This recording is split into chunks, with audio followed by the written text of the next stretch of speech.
அதிமுக பொதுச் செயலாளர் எடப்பாடி பழனிசாமி செய்தியாளர்களை சந்தித்து வருகிறார். அந்த காட்சிகளை நேரலையில் காணலாம். தமிழ்நாடு முழுவதும் வெப்பச்சலனம் அதிகரித்த காரணத்தினால் பல்வேறு ஊர்களிலிருந்து நகரங்களுக்கு மக்கள் சென்று கொண்டு இந்த வெப்பத்தினால் மக்களுக்கு குடிநீர் வழங்குவதற்காக அனைத்து இந்திய அண்ணா திராவிட முன்னேற்ற கழகத்தின் சார்பாக பேரூராட்சி, நகராட்சி, மாநகராட்சி பகுதியில் மக்கள் அதிகம் செல்கின்ற பகுதிகளை தேர்ந்ததை வழங்கலாம். என்னென்ன நிவாரணத்துக்கு வேணுமோ அந்த செலவழிக்கலாம். இன்றைக்கு நிரந்தர நிவாரணம் இருக்குது.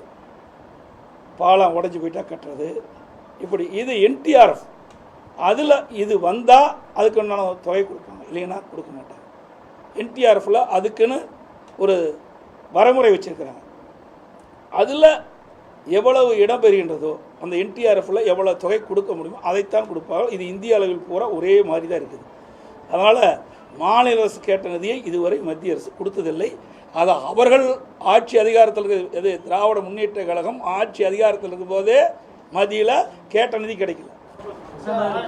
சுற்றுப்பயணம் செஞ்சீங்க தமிழகம் பூரா, நிஜாம் புயல் பாதிப்புக்கு அப்புறம் நீங்கள் சுற்றுப்பயணம் செஞ்சு பார்த்தீங்க.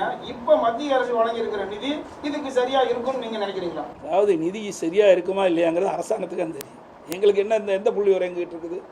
அரசாங்கத்திற்கு தான் எவ்வளவு நிவாரணம் வேண்டும் என்பது, நிவாரண பணிகளுக்கு எவ்வளவு செலவு, எவ்வளவு தொகை வேண்டும் என்பது அரசாங்கத்துக்கு தான் தெரியும்.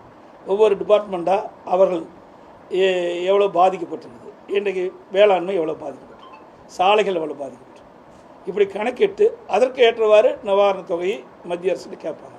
அந்த புள்ளிவரம் அவர்கிட்ட தான் இருக்குது, எங்ககிட்ட கிடையாது. கர்நாடகாவில் வறட்சிக்காக 3400 கோடி ஒதுக்கியிருக்காங்க.